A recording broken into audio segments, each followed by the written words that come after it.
Adventures of Uncle Jimmy, a Warner Brothers radio production starring William Farnum. Original story and direction by Edward Lynn.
Bobby's regard for Edith Arden was just that of a lonely, mentally distressed human being, to whom this girl was an angel of mercy who had nursed Rosalind back to health and later was so considerate of her welfare. Despite the fact that in just a few days now Rosalind would no longer be his wife, he could not refrain from telling Edith how much he loved the woman he once took for better or for worse. Edie, I just don't know where to turn.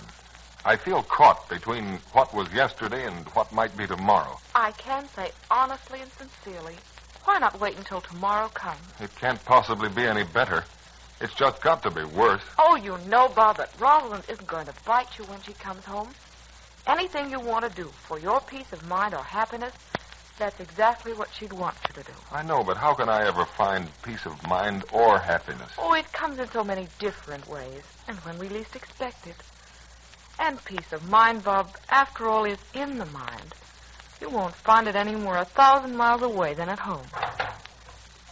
Edith, Bobby, both of you better get out of this kitchen in a hurry. Expecting company? Oh, gee, Mother Judson, we like the kitchen. I was just dropping into Mrs. Stewart's on the way back from the store, through the back door. And there was Uncle Jimmy about to come over here to tell me that Florence was on the warpath. Oh, what's eating Mom now? Oh, now be a good boy, Bobby. And you, Edith, a good girl. And don't ask any questions. But I don't want you two to be seen together. Say, Mother Judson. But I don't understand. Here, Bobby, you run over to the store for me, will you? Why? And Edith, if you don't mind, could you give my room a lick and a promise for me? Why, yes, I could, but... Edith, you stay right where you are. I think I know what's in Mom's mind. And no one's going to give us the bum's rush. Bobby, don't say things like that. Oh, children, there's going to be a terrible scene if she finds you together. Mrs. Judson, we haven't done a thing in the world that's wrong, or even thought of it. I know all that. But please, for my sake. No, I should say not. We're not budging 1 inch out of here. I'll be darned if any one of us is going to resort to subterfuge or make something that's perfectly innocent. I could go upstairs. Mrs. Judson may be right. Oh, my dear. Mrs. Judson. Yes? Mrs. Judson. Oh, Bobby, Edith.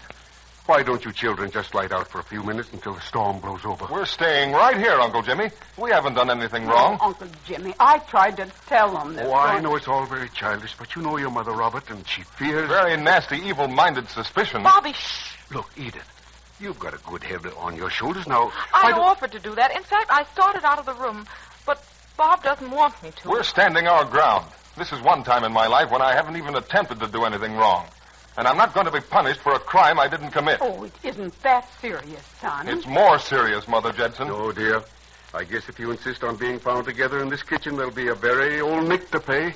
That's Florence now. Oh, what'll I do? I don't suppose I've got to be at home. You're going to be home because this is your home, and it's mine, too, and Edith's. Mrs. Judson, you'd better invite Florence in. Well, the fur's going to fly. Oh. Come here. Oh, Land, I can't find my voice. Oh, I'm that worried. Well, I can find mine. Come on in, Mom. Come on in. I think I should go upstairs. Edith, I want you to stay right here. All right, I'll stick it out with you, but I don't relish things like this. Drop it. I want to have a few words with you. Okay, Mom. Shoot.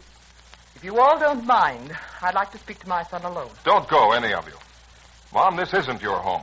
But it is Mrs. Jedson's. And it's mine and Edith's. Mrs. Jedson, would you mind asking Miss Arden and Uncle Jimmy to excuse us? Then, Mrs. Stewart, they've got ears. They can hear you. None of them have ears, apparently, for anything that I say. Florence, not that I want to butt in, but don't you think if we just didn't make an issue of anything right now, just cool off and let anything that's happened blow over? I'm not letting this blow over. And I'd rather that no one, not even Uncle Jimmy, attempted to talk me out of my duty as a mother. But, Florence, whatever you might say surely couldn't do any good. Not just now, at least. Mrs. Jedson, will you please ask these people to leave this room so that I can be alone with my son? Mrs. Jedson, don't you... Mrs. Stewart, I want you to believe... Bobby, I can speak for myself. Edith, don't you go making no excuses nor apologies for anything you've said or done. I'll do my own talking and talk for both you and Bobby, if I'm a mind to. Why, Mrs. Jedson, how dare you take such an attitude? Because both of these children are under my roof. I'm responsible for what they do and what they say. They're responsible to me, too.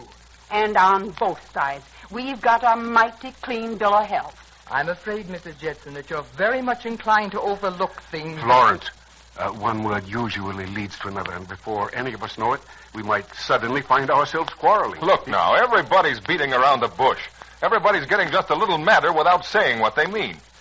Mom, if you don't come right out and say what you're thinking, I'll say it for you. I think I can say what I think, also what I mean. Mrs. Stewart, it will no doubt make you very happy to learn that I'm leaving Mrs. Jedson's tomorrow and will possibly accept a case out of town. You'll do nothing of the kind, Edith. The table. Florence Stewart, I'm going to tell you right to your face that I'm ashamed of you for bringing all this trouble into my home and to my heart. I see. Every one of you made up your mind. Yes, Mom, we're all against you. That's what you're waiting to hear, so listen to this.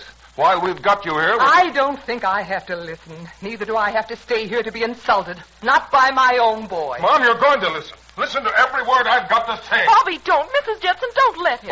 Bobby, lad, nothing like that here. Here, let your mother pass. Get out of my way, Uncle Jimmy. You too, Edith. Mom, you've tried to ruin my life once before, and Rosalind's too. And now, because of your jealous, possessive nature, you're trying to do the same thing again. Bobby. I'm just as innocent now of any wrongdoing as when I married Rosalind. Now listen, son. When we begged and pleaded with you to love us and take us into your home and heart. No. But Edith doesn't mean to me what Roz did. She's just a friend. Bobby, lad, Florence, here, please go home, and I'll take care of Bobby. Oh, no, you won't. And Mom's not leaving until I've had my say. I'm all alone in the world now because I've lost Rosalind. And I guess as a mother, you've lost interest in me. Oh, Bobby, you don't know Edith understands. She's young and sweet and kind and good. And if you make me lose her, too, well, I tell you this, Mom, the day's going to come when instead of loving you more, I'm going to love you less. Bobby. Yes, and what's even more, hate you. Is that all, Bobby? I guess that's enough. Thank you, Bobby. Thank you, too, Miss Arden. I think if I could inspire my boy to such magnificent heights of love as you've inspired him to anger, I might never lose him. Mrs. Stewart, please let me talk to Let you. her go, Edith. Uncle Jimmy, what are we going to do now? Don't ask Uncle Jimmy. Ask me. Oh, please, Bobby. I think I'm going to my room. Edith, if you want me, just call. Well, this is certainly a fine how do you do. And what with Rosalind starting from Reno in just a few days. Oh, gosh. I guess I shouldn't have said all the things I did. I must have gone completely off my nut. Well, what's said is said. But fortunately, what's said isn't always done. When Florence cools off, I'll have a little talk with her. Well, if you do, Uncle Jimmy, don't you say Mrs. Jedson is sorry, or that she's going to come around to Florence Stewart with a nice little pat on the head. And I'm mad. I'm mad. And I ain't having no one coming into my house and running my life for me. I don't blame you, Mrs. Jedson. Oh, Bobby, guess you'd better chase out and get a little air, clear your head. Mrs. Jedson, I'm terribly sorry this had to happen in your home. Well, you can take my word for it. It won't happen again. What's right is right, and what's wrong is wrong. And Bobby Stewart, if you was my young'un, and you ever opened your mouth to me like you did to your mom... Oh, Mother Judson, Big as you are, I'd turn you over my knee and give you something you'd remember the longest day of your life.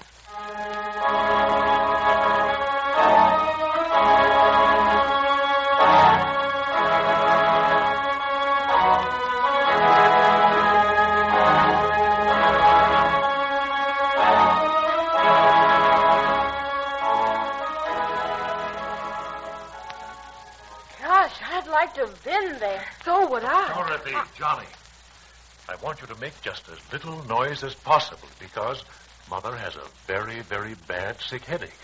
Well, I should think she would have. I heard the bird just flew in all directions over Mrs. Judson. Look here, young Boy, lady, but it now- must have been a terrible fight. It's a wonder they didn't call the police. Johnny, if you don't mind, you just tone down that imagination of yours. It wasn't that bad. They say Bobby just went completely and entirely haywire. And Mom just stood there too scared to say a word. Dorothy, that isn't Gee, so. God, it's a good thing it happened in Mrs. Judson's kitchen. Because if anything had gotten broken there... Children, let's not exaggerate the details. Why, you'd think it was a knockdown and drag out free for all. And now, if you could just both of you occupy yourselves in another part of the house, why, I'd be very grateful. Okay. Come on, Johnny. Every time there's a family blow-up, we have to write ourselves out of the picture with invisible ink. Say, Doc, don't you ever go having fights like that with Frankie. Don't. Because I'd have to jump in and take your part and maybe give him a black eye. Evening, children.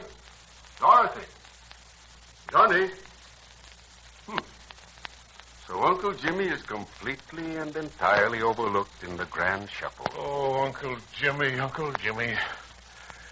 If I wasn't tied down here with a little property and a record as a happily married man, I think I'd take the next boat for the North Pole or the South Pole or some other jumping off place. Mr. Stewart, the day will come when Florence Stewart will have to learn a few fundamentals about life and living.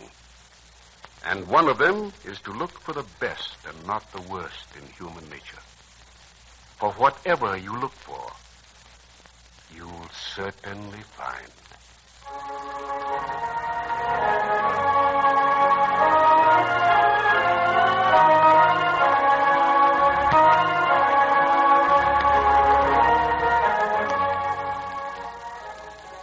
Well, Florence Stewart is on another rampage.